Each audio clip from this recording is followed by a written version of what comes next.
Consumer reporter Steve Noviello got pretty popular around the newsroom, walking around with that pile of cash. He declared war on robocalls. And Steve, we think you won. What's your secret? All right, here we go. Take a look. We're talking about plenty of cash that came from robocallers, believe it or not. Because here's the deal. There are billions of these robocalls made every single day. North Texas now second in the nation when it comes to receiving them. So what do?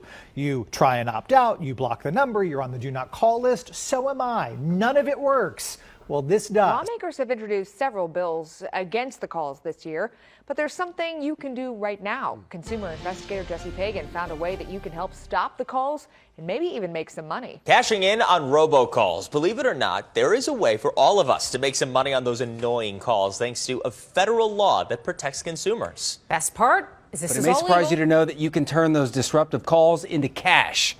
News 4's Darian Trotter joins us live to explain. Darian, I will admit, you have our attention. Oh, yes, it is pretty intriguing. And by the end of this report, those robocalls might be money-making music to your Next ear. time a suspicious number shows up on your phone, you just might want to go ahead and answer, because spending just a few minutes on that call could put hundreds or even thousands of dollars in your pocket.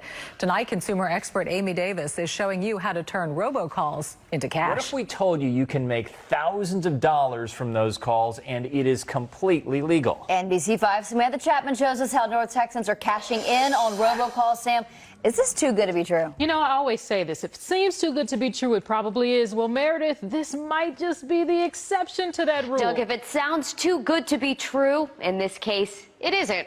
Dozens of North Texans are getting checks in the mail after they answered the Doc phone. has a new product out that's called Turning Robocalls into Cash.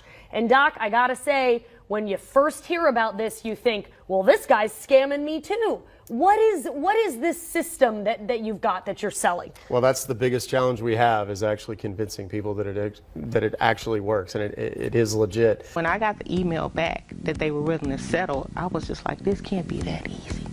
But it is. Have you told family and friends about this? I have, but they still think it's a scam and don't believe it. It's a leap of faith. It works. It really does work. Doc Compton is a consumer credit expert who created a kit with step-by-step instructions on how to cash in on robocalls. The kit is $47. What's the catch?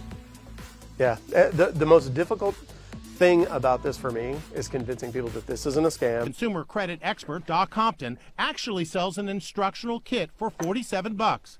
We include template demand letters that you can then fill in the blanks. Not to take someone else's word for it, I tried the instructions in the kit myself. After one robocall, a car warranty, pitching an auto warranty, I found the business's information online, typed up a letter, and put it in the mail.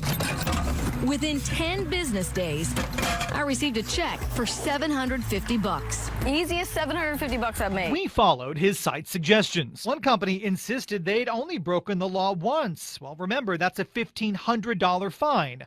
We settled for $750 after just one day of a few emails back and forth. The other denied calling at all. But when we received another call from the same company, now I'm into you for $7,500, they immediately offered to settle for $5,000. Does this practice work? Yes. Does it work well? Yes. Don't believe them? Head next door, where 30 people are choosing to spend their Saturday trading tips. And together, they've earned nearly $350,000, turning robocalls into cash. What do you say to people who think this is a scam? Look at the checks.